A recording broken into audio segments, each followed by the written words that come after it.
నిమిషం నే వెళ్ళి రానా అని పరుగులు తీస్తోంది.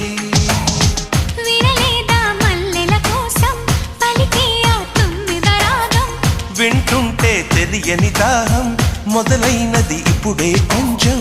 అదే సుమా నీకు నాకు వేసిన తీయని బంధం, ఆ కథలే మరిచిపోనులే, ఊరించే జ్ఞాపకాలులే.